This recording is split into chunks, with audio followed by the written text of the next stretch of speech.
जय श्री कृष्णा दोस्तों, आपका हमारे YouTube चैनल कृपा मेरे सरकार में स्वागत है।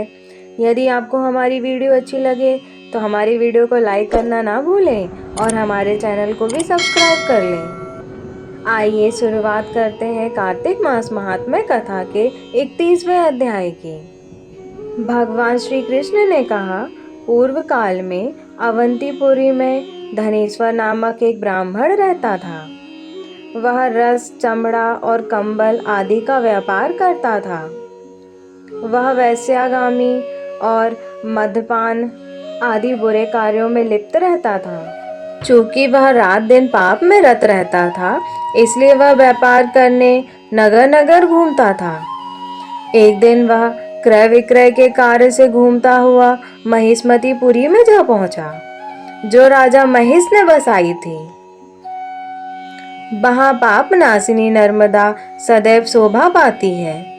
उस नदी के किनारे कार्तिक का व्रत करने वाले बहुत से मनुष्य अनेक गांवों से स्नान करने के लिए आए हुए थे।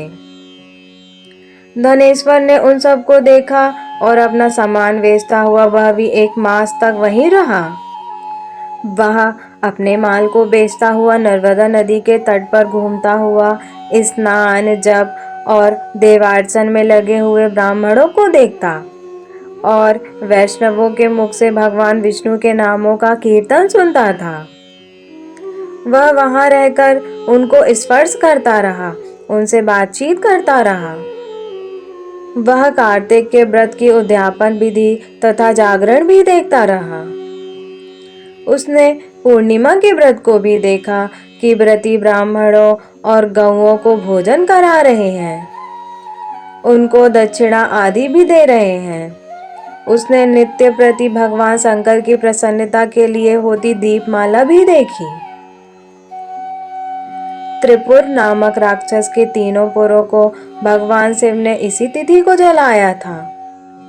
इसीलिए शिव जी के भक्त इस तिथि को दीप उत्सव मनाते हैं। जो मनुष्य मुझ में और शिव जी में भेद करता है, उनकी समस्त क्रियाएं निष्फल हो जाती हैं। इस प्रकार नर्मदा तट पर रहते हुए जब उसको 1 माह व्यतीत हो गया, तो एक दिन अचानक उसे किसी काले सांप ने डस लिया। इससे विवल होकर वह भूमि पर गिर पड़ा। उसकी यह दशा देखकर वहां के दयालु भक्तों ने उसे चारों ओर से घेर लिया और उसके मुंह पर तुलसी दल मिश्रित जल के छींटे देने लगे। जब उसके प्राण निकल गए तब यमदूतों ने आकर उसे बांध लिया और कोड़े बरसाते हुए उसे यमपुरी ले गए। उसे देखकर चित्रगुप्त ने यमराज से कहा, इसने बाल्यावस्था से लेकर आज तक केवल बुरे कार्य ही किए हैं। इसके जीवन में तो पुण्य का लेस मात्र भी दृष्टिगोचर नहीं होता। यदि मैं पूरे 1 वर्ष तक भी आपको सुनाता रहूं तो भी इसके पापों की सूची समाप्त नहीं होगी। यह महापापी है, इसलिए इसको 1 कल्प तक घोर नरक में डालना चाहिए।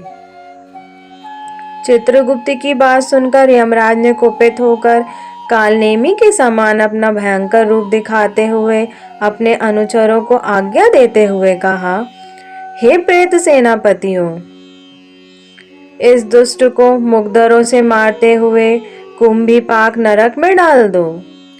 सेनापतियों ने मुग्धरों से उसका सिर फोड़ते हुए कुंभीपाक नरक में ले जाकर खौलते हुए तेल के कड़ाहे में डाल दिया। प्रेत सेनापतियों ने उसे जैसे ही तेल के कड़ाहे में डाला, वैसे ही वहां का कुंड शीतल हो गया।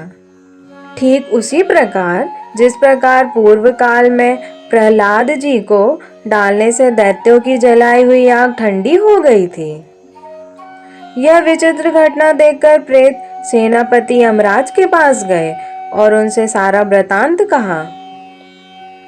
सारी बात सुनकर यमराज भी आश्चर्यचकित हो गए। इस विषय में पूछताछ करने लगे। उसी समय नारद जी वहां आए और यमराज से कहने लगे, सूर्य नंदन, यह ब्राह्मण नरकों का उपभोग करने योग्य नहीं है। जो मनुष्य पुण्य कर्म करने वाले लोगों का दर्शन, स्पर्श और उनके साथ वार्तालाप करता है, वह उनके पुण्य का छठा अंश प्राप्त कर लेता है। यह धनेश्वर तो एक मास तक श्री हरि के कार्तिक व्रत का अनुष्ठान करने वाले असंख्य मनुष्यों के संपर्क में रहा है, अतः यह उन सबके पुण्यांश का भागी हुआ है। इसको अनिच्छा से पुण्य प्राप्त हुआ है और इसलिए यह यक्ष की योनि में ही रहे। पाप भोग के रूप में सब नरक का दर्शन मात्र करके ही यम यातना से मुक्त हो गए। भगवान श्री कृष्ण ने कहा, सत्यभामा, नारद जी के इस प्रकार कहकर चले जाने के पश्चात धनेश्वर को पूर्णात्मा समझते हुए यमराज ने दूतों को उसे नरक दिखाने की आज्ञा दी। इस प्रकार कार्तिक मास महात्म्य कथा के 31वें अध्याय की समाप्ति होती है। खुश रहिए, मुस्कुराते रहिए। हमारे प्रभु की कृपा हम सब पर बने रहे। धन्यवाद।